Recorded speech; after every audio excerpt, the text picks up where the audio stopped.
guys, so we're here with another video.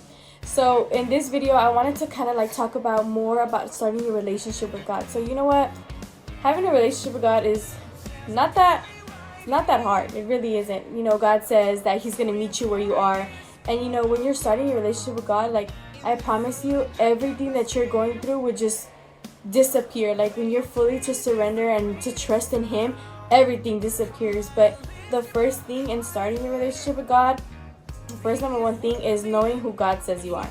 So I think like right here I'm gonna put like I ams, and it just says everything that God says that you are. So when you know who you are and like fully know who you are, because the world is going to tell you other things. The world is going to tell you you're ugly. The world's going to tell you you're a failure.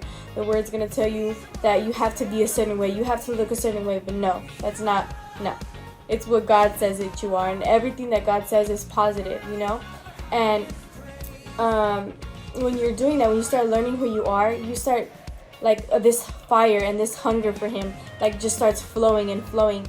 And then you get to the point where you're like, oh, what if I want to serve in church, or I want to serve in the ministry, I want to do productions, I want to do praise and worship, I want to join Soka. And Soka is an event that we actually have at church where you learn to grow in your skill, and it's so fun. Like, I kid you not, it's so fun.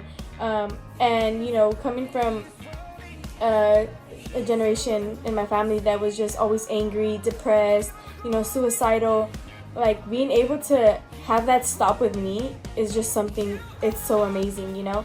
But yes, starting your relationship with God is the main priority that you want to have when you're going through these things, because you're like, you know, why do I feel this way? Why do I feel like this? But no, that's what the enemy tries to bring to your mind. But what God's going to do is God's going to make what the enemy turn for evil, for his good, for your good, and for his glory. So, you know, I promise you everything will just fall into place. And I know that I hated hearing that when I was going through something, but when you really trust in God and when you really try to reach out to different people, you, or like people from church, or like even me, like, you know, figuring out what's my number, my social media, or my email, I will be able to bring you to the church and, you know, really get connected with groups, like family groups. Family groups are really important as well. It really changed my life to really open up to other women. And you know, it's like, it's only women, and then they have one with only men, and then with boys. So you can be vulnerable. Like, you know, I know to feel uncomfortable to be in a group where it's boys and girls, because you want to be able to really share exactly what you went through, or, you know, be willing to say exactly what you went through. So that's why we only have girls with girls, guys with guys.